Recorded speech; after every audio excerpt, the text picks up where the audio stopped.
పవన్ కళ్యాణ్ గారు ఏమంటాడు, అనేకమైన మాటలు అన్నాడు. తెలంగాణ వాదులు ప్రాంతీయవాదం అంటే ఉగ్రవాదం అన్నాడు.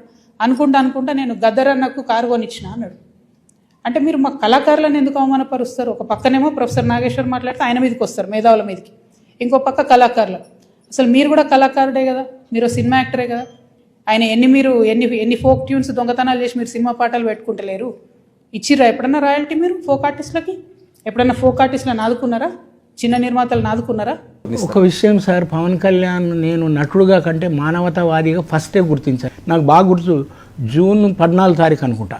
నేను వెళ్ళగానే మొట్టమొదలు సినిమా హీరో అంటానంటే ఎట్లా ఉంటుంది, నేను గమనించి చాలామంది అప్పటికే చూస్తేనే కొంచెం పోజ్ మెయింటైన్ చేస్తాను. ఫస్ట్ వెళ్ళగానే బయటకు వచ్చి మమ్మల్ని ఇద్దరిని లోనికి తీసుకెళ్ళి మాస్టర్ బాగున్నారా, అప్పటికెప్పుడుకో ఎంతో పరిచయం ఉన్నటువంటి వ్యక్తుల కూర్చోండి, ఎలా కూర్చోండి అనేసి చెప్పి కాఫీ తాగుతారా టీ తాగుతారా. ఒక మనిషి యొక్క గొప్పతనం ఎట్లా అంటే సార్, ఇంటికి వచ్చినటువంటి వ్యక్తులని ఆదరించే దాన్ని బట్టి అతని యొక్క తత్వము, అతని వ్యక్తిత్వము, అతని సంస్కారం తెలిసిపోతుంది. నేను ఒక పాట పాడాను, పాడిన తర్వాత ఆయన ఏమన్నాడంటే ఈ పాట కదా ఆ పాట పాడంటున్నాడు. నా పాటలు ఈయనకి ఎట్లా తెలుసు అనగానే నాకు మన పాటలన్నీ ఈ ఉద్యమాలకు సంబంధించి, సామాజిక ఉద్యమానికి సంబంధించిన పాటలు. ఈ రెండు మూడు పాటలు విన్న తర్వాత ఇక నేను అనుకున్న మనకైతే ఛాన్స్ రాదు, ఎందుకంటే మన వర్గాల వారికి అసలు ఎవరు కాలు పెట్టనియరు కదా.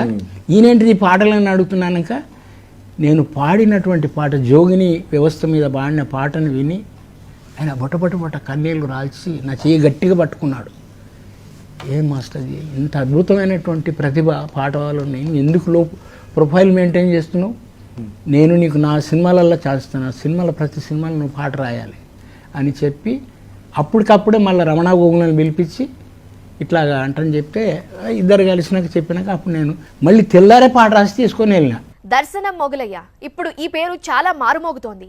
టీవీ9 స్టూడియోకి ఆయన వచ్చారు. ఆయన పాటలను, బాధలను లైవ్ డిబేట్లో చెప్పుకున్నారు. మొగలయ్య రాసిన భీమ్లా నాయక్ సినిమా పాట హల్చల్ చేస్తోంది. ఈ నేపథ్యంలో టీవీ9 వేదిక నుండి స్వయంగా చెప్పుకున్న మొగలయ్య బాధలను తెలుసుకున్న భీమ్లా నాయక్ హీరో జనసేనాని 2 లక్షల ఆర్థిక సహాయం అందించారు.